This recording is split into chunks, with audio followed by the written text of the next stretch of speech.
Kevin, this is an easy one. Just ask for equity. Hi, Joe, Al, Andy. Why is Andy always last? But Well, play on words. Play on words. That's Sandy's last name, by the way. Andy last. Andy last.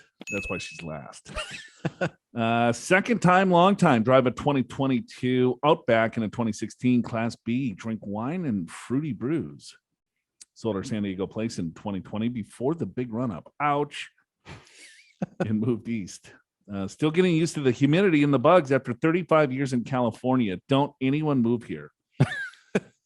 Different kind of problem for your consideration today.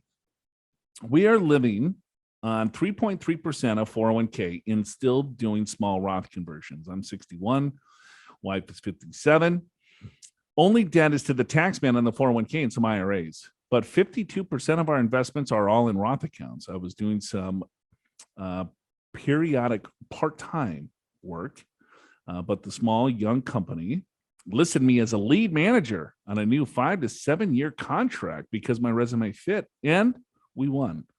The contract requires mostly full-time effort. I really don't want to be sucked back into full-time work, but we certainly need to do this effort for a couple of years until I can find a suitable replacement.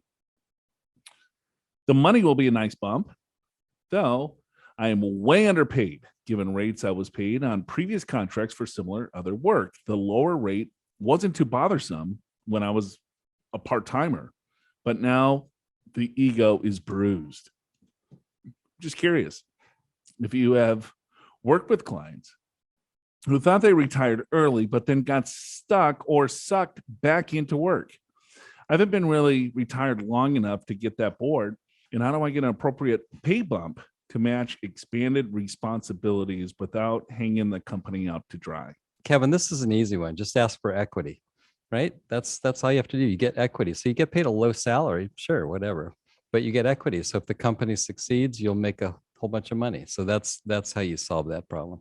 Yeah, it's easier said than done. Yeah, but if it's, or you just quit, right? Because you don't want to work anyway. Well, Kevin's a good guy. He doesn't want to keep hang the company out to dry. Understand. He wants a couple of extra bones here. I understand. However, here's how I would approach it is then your transition plan will be much accelerated. I'll put it that way. If you don't get equity, if you do get equity, maybe you'll stay on longer. It's a small company. It's a startup. Is there?